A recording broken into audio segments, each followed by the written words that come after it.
बिस्मिल्लाह अल्हम्दुलिल्लाह नहमदुहु व नस्तईनुहु व नस्तगफिरुहु व नऊज़ु बिल्लाहि मिन शुरूरि अनफुसिना मिन सय्यिआति अमालिना मन यहदिहिल्लाहु फला मुदिल्ल लहु व मन युद्लिल फला हादिय लहु व अशहदु अन ला इलाहा इल्लल्लाहु वहदहु ला शरीका लहु व अशहदु अन्न मुहम्मदन अब्दुहु व रसूलुहु अम्मा बाद फ़इन्न खैरुल हदीस किताबुल्लाह व खैरुल हदी हदी मुहम्मदिन सल्लल्लाहु अलैहि वसल्लम वशर्रुल उमूरि मुहदसातुहा व कुल्लु मुहदसातिन बिदअह व कुल्लु बिदअतिन दलाला व कुल्लु दलालतिन फिन्नार। अस्सलामु अलैकुम व रहमतुल्लाहि व बाराकातुहू। আমরা পড়তেছিলাম is and facility of Islam, এর আন্ডারে সহজতা এবং আপনার জন্য যে ইসলাম রাস্তা বানায় দেয় যেন আপনি দিন পালন করতে পারেন, ফ্যাসিলিটেট করে আপনাকে, এর আন্ডারে আমরা পড়তেছিলাম দ্য রিলিজিয়ন ইজ বিল্ড আপন ইজ। এটার আন্ডারে আমরা কিছু আয়াত বা কিছু দলিল পড়ছি গতদিন। আজকে যেখানে শেষ করছিলাম এই যে ইজ, যে এটার দলিল বা এটার সাপোর্টিং আয়াত বা হাদিস পড়তেছিলাম আমরা, যেখানে শেষ করছিলাম সূরা জুমারের 53 নম্বর আয়াত। আপনার যদি মনে থেকে থাকে আজকে সেখান থেকে আমরা শুরু করব। তারপর থেকে এখানে আবু হুরায়রা রাদিয়াল্লাহু আনহুর বর্ণনা একটা হাদিস আসতেছে। এটা আমি একটু দেখে নিই, দাঁড়ান এক সেকেন্ড। বুখারীর হাদিস, যতদূর আমি জানি বুখারীর হাদিস, দাঁড়ান একটু দেখে। হ্যাঁ, বুখারীর হাদিস। এখানে বলেন আবু হুরায়রা রাদিয়াল্লাহু আনহু ঘটনাটা বলেন যে একজন মানুষ, a man who had drunk alcohol was brought to the messenger of Allah sallallahu alaihi wasallam, একজন মানুষ যে মদ খাইছে তাকে আল্লাহর রাসূলের কাছে নিয়ে আসা হয়েছে। and he said beat him, তাকে দোররা মারা বা ইসের পানিশমেন্ট যেটা সেটা দিতে বলছেন আল্লাহর রাসূল সাল্লাল্লাহু আলাইহি ওয়াসাল্লাম। we beat him with our hands, shoes and clothing. when he went away, one of the people said, may Allah disgrace you. যেটুকু মারার বা যেটুকু প্রহার করার কথা তাকে মদ খাওয়ার জন্য সেটুকু করা হয়েছে। তারপরে সে যখন চলে যাচ্ছে বা চলে গেল, তখন একজন কেউ বলছেন সাহাবীদের ভিতর যারা প্রেজেন্ট ছিলেন, মে আল্লাহ ডিসগ্রেস ইউ, আল্লাহ যেন তোমাকে বেইজ্জত করেন বা নিগৃহীত করেন, ছোট করেন। দ্য মেসেঞ্জার অফ আল্লাহ সাল্লাল্লাহু আলাইহি ওয়াসাল্লাম দেন সেড, এটা শুনে আল্লাহ রাসূল বললেন, ডোন্ট সে দ্যাট, এই কথা বলো না। ডু নট হেল্প শয়তান এগেইনস্ট হিম, তার বিরুদ্ধে শয়তানকে সাহায্য করো না। মানে এরকম কথা বললে কি হবে, সে হয়তো দিন থেকে টোটালি বের হয়ে যাবে, অথবা সে হয়তো একটা অনুশোচনা আসার কথা ছিল সেটা আসবে না, তার ভিতর বিদ্রোহ চলে আসবে, অ্যান্ড সো অন। আচ্ছা, Al-Bukhari entitled the chapter containing this hadith and others similar to it. এই হাদিস যে চ্যাপ্টারে আছে সেটা বুখারীর, সেটার উনি নামকরণ করছেন বা হেডিং দিয়েছেন chapter on what is reprehensible concerning cursing the one who consumes alcohol. যে মদ খায় তার ব্যাপারে, তাকে অভিশাপ দেওয়ার ব্যাপারে বা তাকে তিরস্কার করার ব্যাপারে কি অপছন্দনীয় সেটা বলতে গিয়ে চ্যাপ্টারটার নাম। and that he does not fall outside the fold of the religion, এবং এই মদ খাওয়ার জন্য সে দিন থেকে বাইর হয়ে যায় না, তাকে অমুসলিম জ্ঞান করা যাবে না বা তাকে দিন থেকে বের করে দেওয়া যাবে না, তাকে মুসলিমই জ্ঞান করতে হবে। যেটুকু প্রাপ্য শাস্তি যদি সে ধরা পড়ে বা প্রকাশ্যে যদি তাকে দেখা যায়, সাক্ষী থাকে, যেটুকু প্রাপ্য শাস্তি সেটা তাকে দেওয়া হবে। কেউ যদি ঘরের ভিতরে গোপনে এই করে সেটা স্পাইং করা যাবে না, সেটা একটা মূলনীতি আসবে পরে বা অন্য কোথাও আসবে। গেল, আমরা আজকের প্রথম হাদিসটা পড়লাম। আরেকটা হাদিস আসতেছে এরপরে। Abu Hurairah narrated a Bedouin stood in the mosque and urinated. একজন বেদুইন মসজিদের ভিতরে পেশাব করে দিছিল। তখন তাদের মসজিদ আমাদের মতো এত শান শওকতের মসজিদ ছিল না, এটা ট্রু। হয়তো ফ্লোরটা মাটি ছিল বা চাটাই থাকতে পারে, খুবই খুবই বেয়ার মিনিমাম জিনিস ছিল। তো সে পেশাব করছে। The people were about to pounce হিম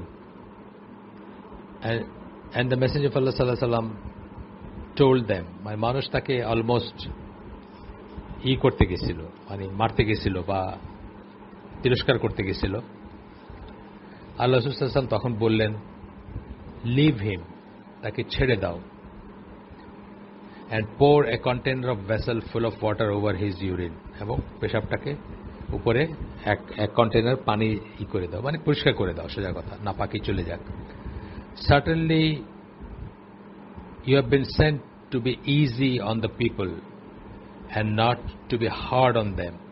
তোমাদেরকে পাঠানো হয়েছে মানুষের উপর সহজ হওয়ার জন্য, তাদের উপর কঠিন না হওয়ার জন্য। একজন বেদুইন আসছে, হয়তো সে আল্লাহ রাসূলের কাছে কিছু বুঝতে আসছে দিন সম্বন্ধে, হয়তো দিন গ্রহণ করবে বা ইসলাম গ্রহণ করবে, সেরকমই। এবং সে বেদুইন মানে কি, তারা ইউজুয়ালি শহরবাসীদের চেয়ে বর্বর হয়, অথবা লেস সফিস্টিকেটেড হয়, বা লেস এডুকেটেড হয়, অথবা লেস কালচার্ড হয়। নোম্যাড যারা, বেদুইন যারা, যাযাবর যারা। আমার দেশে দেখবেন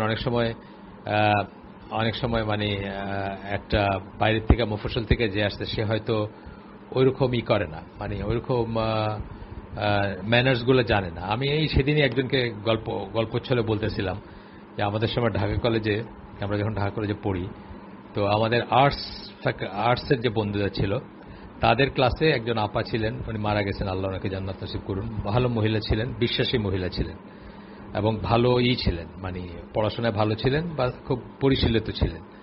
তো ওনার ক্লাসে এরকম মফস্বলের এক ছেলে হাত তুলছে, আপা আমি একটু মুইতে আসি।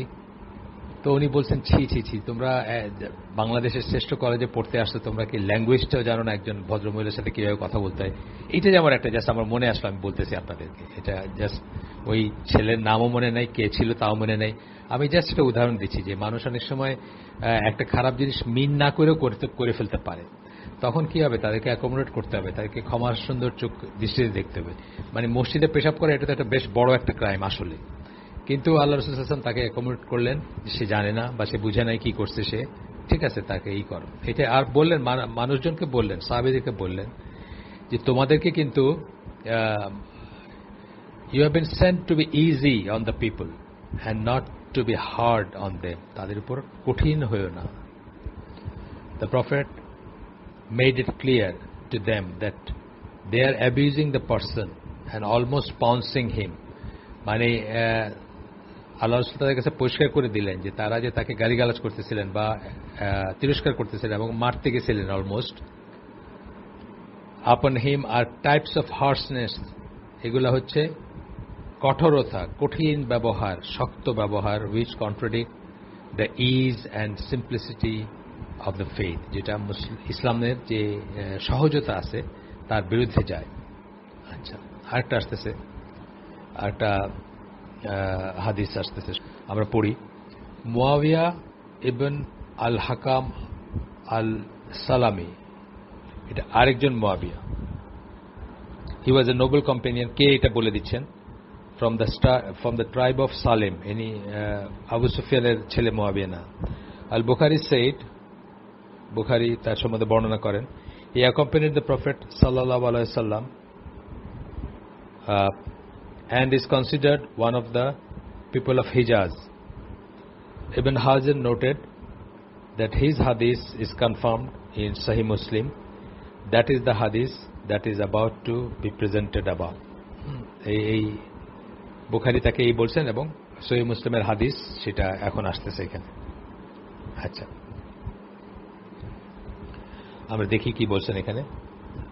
মুসলিমের হাদিস আবু দাউদে আছে, নাসাইতে আছে, আহমদে আছে, বেশ কয়েক জায়গায় আছে। যাই হোক, উনি বলেন, while I was praying with the messenger of Allah sallallahu alaihi wasallam, আমি যখন আল্লাহ রাসূলের সাথে নামাজ পড়তেছিলাম, a man from the people sneezed, মানুষের ভিতর থেকে, মানে একজন করছেন, হাঁচি দিয়েছেন।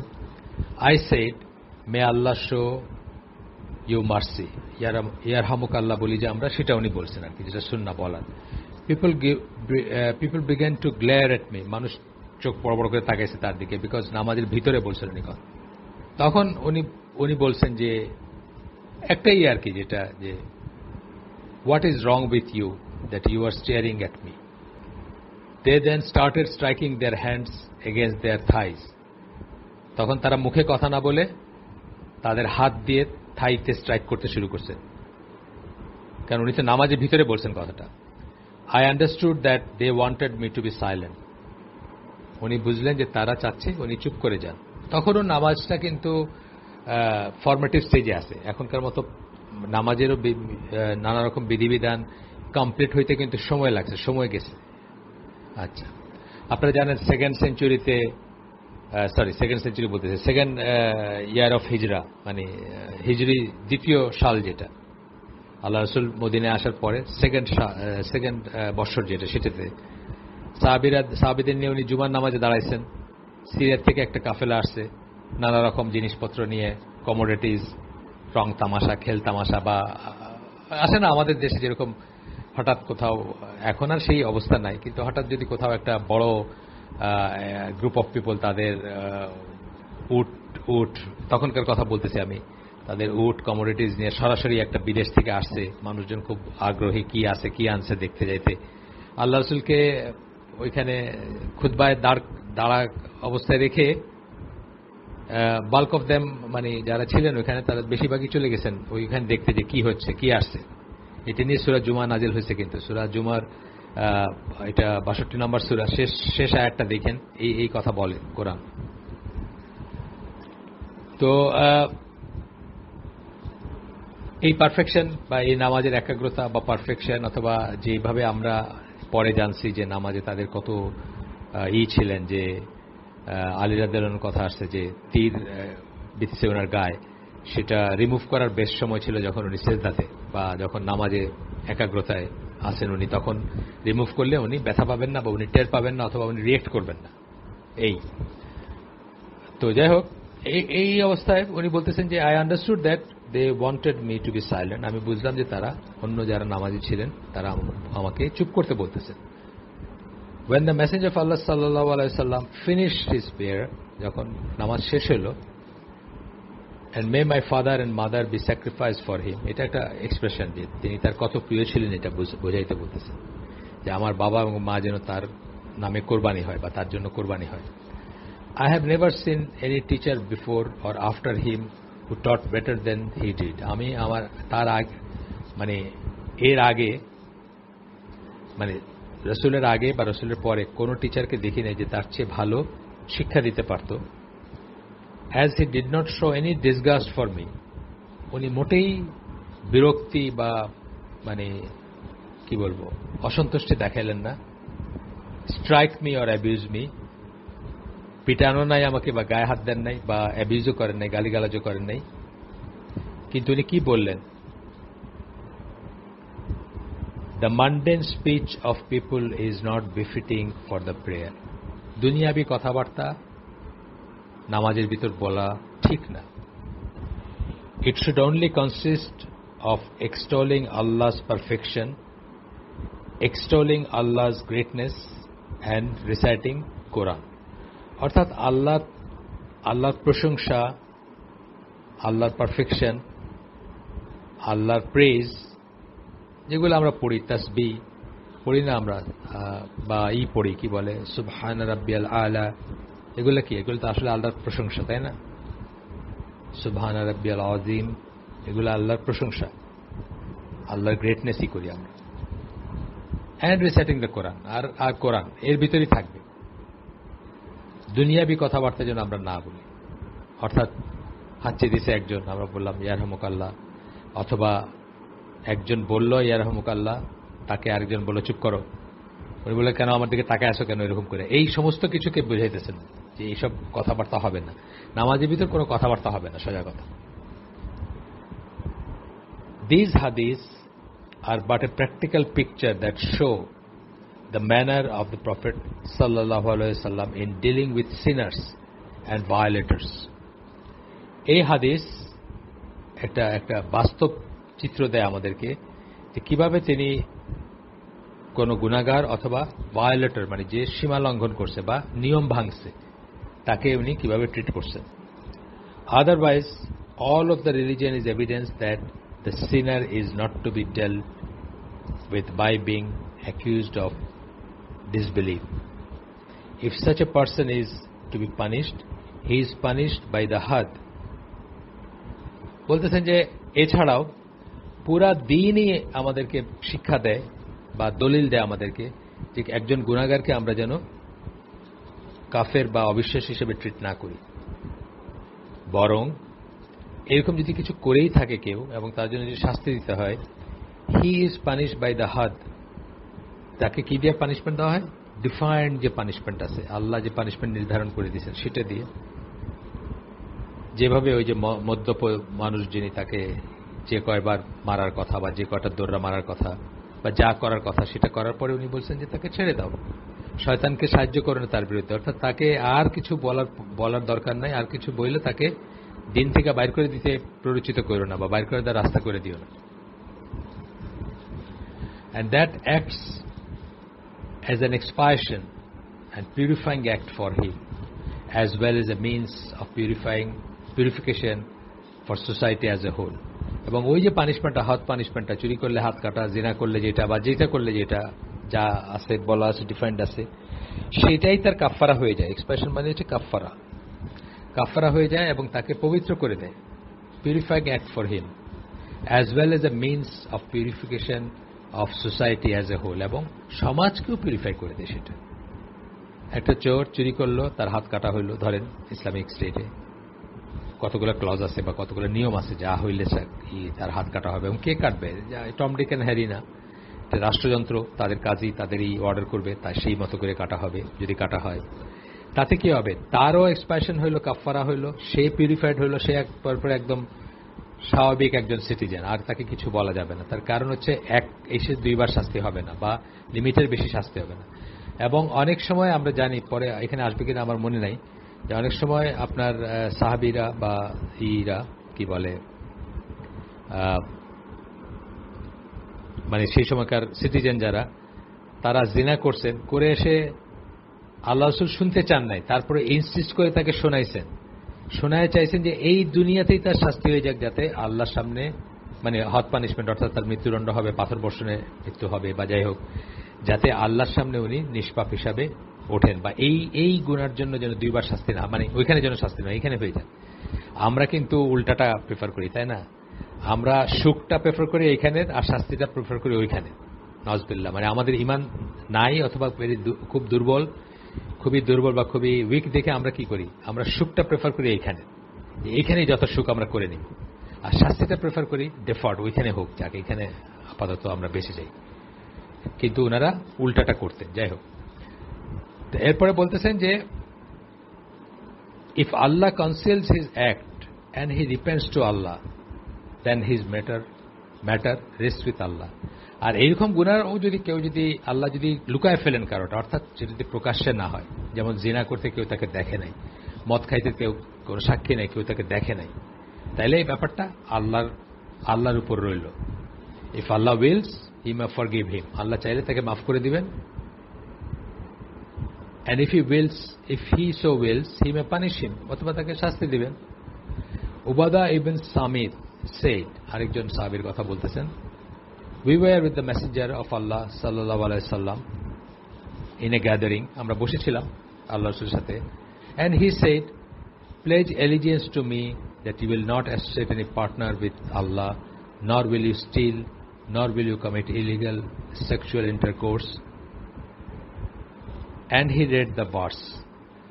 আমরা বসেছিলাম, আল্লাহ রাসূল বায়াত চাইলেন, আমাদের আনুগত্য চাইলেন। আর আনুগত্যতে কি বলতে হবে? দ্যাট বলে বললেন। কি বলতে হবে? যে আমরা শিরক করব না, আল্লাহর সাথে কাউকে শরীক করব না, আমরা চুরি করব না, আমরা জিনা করব না। এবং তারপরে উনি কি করলেন?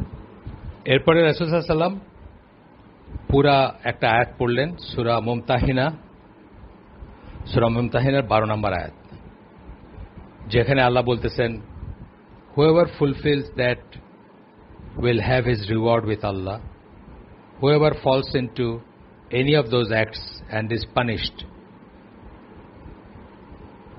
that is his expiation. যে ফুলফিল করে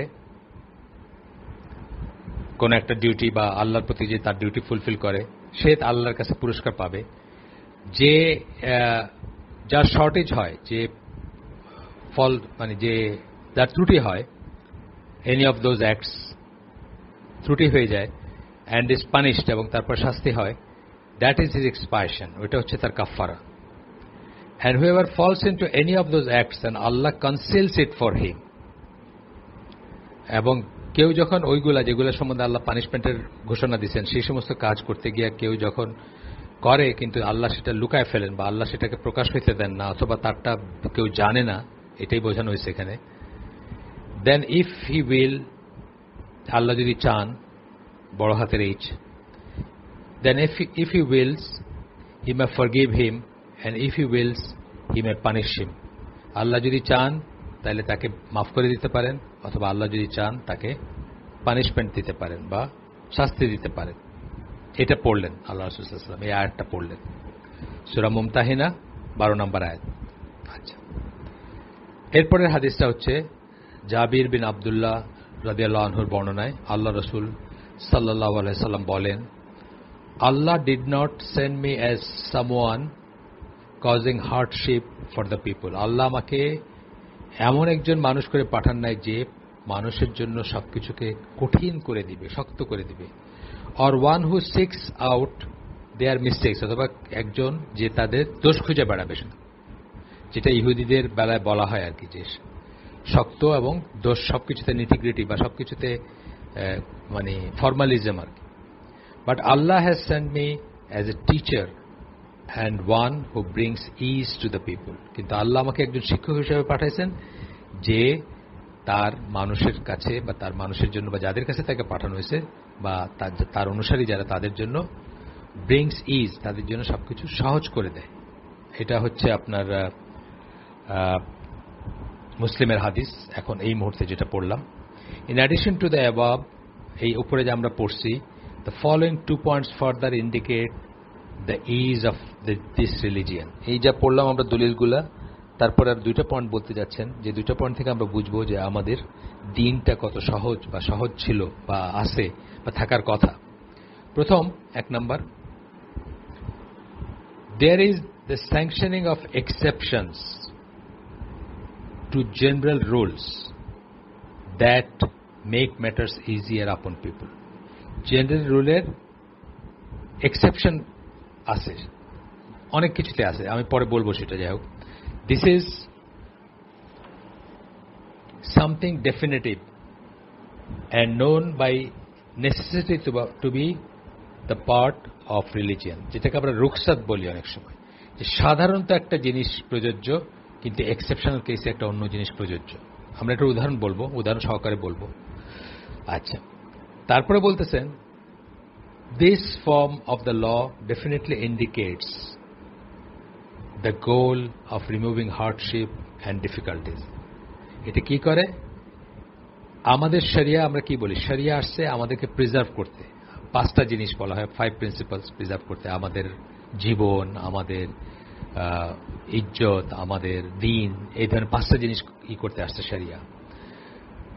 তো বলতেছে যে হার্ডশিপ রিমুভ করা, ডিফিকাল্টি রিমুভ করা, কঠিন না করা, সহজ করা হচ্ছে শরিয়ার মাকাসিদ, শরিয়ার একটা অংশ, সেটা বলতেছে।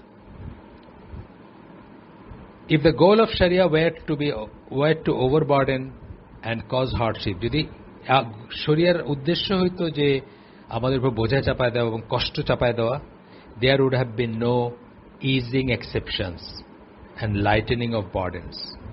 তাইলে দেখা যেত যে কোনো এক্সেপশন হইতো না এবং বোঝাগুলা কমানোর কোনো হইতো না। জাস্ট ফর এক্সাম্পল, ধরেন আপনি ট্রাভেল করতেছেন, আপনার চাল চুলা নাই, কোথায় উজু করবেন ঠিক নাই, কোথায় করবেন নামাজ পড়বেন ঠিক নাই, এই জন্য কি আপনার জোহর আসর আপনি একসাথে পড়তে পারেন। যদি ট্রাভেলিং করেন, বড় ট্রাভেল, জোহর আসর একসাথে করতে পারেন এবং অর্ধেক করে পড়তে পারেন, সহজ করে দেওয়া হয়েছে, এক্সেপশন কিন্তু এটা। আপনি মাগরিব এশা একসাথে পড়তে পারেন এবং মাগরিবটা ঠিকই থাকবে, বাট এশাটা অর্ধেক পড়তে পারেন এবং একসাথে পড়ে ফেলতে পারেন। শুধু তাই না, জোহরের টাইমে আসর পড়তে পারেন, জোহর আসর একসাথে। আসরের টাইমে আগে নিয়ত করবেন, আসরের টাইমেও আপনি গিয়ে জোহর আসর একসাথে পড়তে পারেন। মাগরিবের সময় মাগরিব এশা পড়ে শেষ করে ফেলতে পারেন, অথবা যদি আপনি জার্নিতে আসেন আর একটা জায়গায় গিয়ে রেস্ট নেবেন বা ওই জার্নি ব্রেক করবেন, সেইখানে গিয়ে আপনি মাগরিব এশার সময় পড়তে পারেন। এত কিছু কেন করা হয়েছে? সহজ করার জন্য। এটা বললেন এই পয়েন্টে। সেকেন্ড পয়েন্টটা বলতেছেন there is a consensus. Consensus মানে কি বলছি আমরা? ইজমা বলছি, তাই না? আমরা এই সত্য সন্ধানী গ্রুপের আগের দিকের আলোচনাগুলোতে ইজমা কি, ইজমা যে ভ্যালিড একটা এগুলো আমরা ডিফাইন করছি এবং ডিসকাস করছি আগে। তো বলতেছেন যে there is a consensus that there is to be no overburdening. This indicates that sharia does not have overburdening as its goal. এটা ইজমা যে কোনো মানুষের উপর যেন বোঝা না হয়, সাধ্যের অতিরিক্ত যেন না হয়। একটা শরিয়ার একটা প্রিন্সিপাল এইভাবে বলা হয়, মানে মূলনীতি, ইম্পসিবল ক্যানট বি ডিমান্ডেড। যেটা ইম্পসিবল সেটা ডিমান্ড করা যাইতে পারে, ডিমান্ড করা যাবে না। সেটা আপনার ঘরে এক টুকরা কাপড় নাই, আপনার কাছে আমি কি ডিমান্ড করতে পারি যে এখন আপনি জোব্বা পরবেন, তোপ পরবেন, যে মহিলা উনি শাড়ি পরবেন, পরবেন? ধরেন এরকম হইতে পারে কারো এক্সেপশনাল কেস যে তার শরীর ঢাকার কাপড় নেই, তখন সে ওই অবস্থায় সালাত আদায় করবে। Impossible cannot be demanded. আচ্ছা, তো বলতেছেন this indicates that the sharia does not have overburdening as its goal. This conclusion is established through deduction from the individual laws and rulings. এই কনক্লুশনে আসা হয়েছে কিসের থেকে? আমরা যদি রুলিং গুলা দেখি, শরিয়ার লজ গুলা দেখি, তাহলে আমরা দেখব যে সবসময় একটা স্কোপ রাখা হয়েছে যাতে বার্ডেন না হয় এবং যাতে কালকে আমি অন্য একটা আয়োজনে আমি বলতেছিলাম, মেরিনারদের জন্য একটা গ্রুপ আছে আমাদের ওইখানে, একটা এসে বলতেছিলাম যে যখন কঠিন হয়ে যায়, মানে যখন অ্যাভেলেবল হয় না, আপনাকে যে সুযোগগুলোর আন্ডারে একটা ল আপনি পালন করবেন, একটা নিয়ম পালন করবেন, একটা অনুশাসন পালন করবেন, সেটা যখন মানে অত্যন্ত কঠিন অথবা অসম্ভব হয়ে যায়, তখন সেই রুলিংটাও রহিত হয়ে যায়। আমি ওখানে উদাহরণ দিয়ে বলতেছিলাম যে শূকরের মাংস খাওয়া হারাম, কিন্তু আপনি একটা জার্নিতে ডেজার্টে আসেন, আপনার সমস্ত খাবার শেষ, আপনার একজন কম্পেনিয়ন আছে, বিধর্মী, খ্রিস্টান অথবা অন্য কিছু, তার সাথে শূকরের মাংসের স্যান্ডউইচ আছে। আপনি মোটামুটি নিশ্চিত যে এখন কিছু না খেলে আপনি মারা যাবেন, আপনার প্রাণ বাঁচানো দরকার। তখন আপনি ততটুকু শূকরের মাংসের স্যান্ডউইচ খাইতে পারবেন যতটুকু আপনার জীবন বাঁচানোর জন্য দরকার। এখানে আর ওই বিধানটা রহিত হয়ে গেল। এটা একটা উদাহরণ আর কি, খুব ক্লাসিক উদাহরণ হইতে পারে। তো আজকে আমরা শেষ করে দেই, আজকে এখানে আমরা পরের দিন এখান থেকে নিয়ে অনওয়ার্ড পড়ব। তবে একটা জিনিস যে আমাদের হয়তো একটু ইরেগুলার হচ্ছে এইগুলা, রমাদান মাসের জন্য আরেকটু হচ্ছে, আর এখন তো শেষ 10 দিন শুরু হয়েছে, এই সময়টায় আরও হয়তো ইরেগুলার হতে পারে। হয়তো বা এর পরের আয়োজনটা আমরা ঈদের পরেও করতে পারি। তো আমরা যে শুনলাম তার ভিতর ভালো কিছু শুনে থাকলে সমস্ত প্রশংসা আল্লাহর, আলহামদুলিল্লাহ। খারাপ কিছু শুনে থাকলে সমস্ত ব্যর্থতা আমার এবং সেটা শয়তানের তরফ থেকে। আল্লাহ আমাদেরকে তৌফিক দেন আমরা যা ভালো শুনলাম তার উপর আমল করার। সুবহানাকা আল্লাহুম্মা বিহামদিকা আশহাদু আল্লা ইলাহা ইল্লা আনতা আস্তাগফিরুকা ওয়া আতুবু ইলাইক। আসসালামু আলাইকুম ওয়া রাহমাতুল্লাহি ওয়া বারাকাতুহু।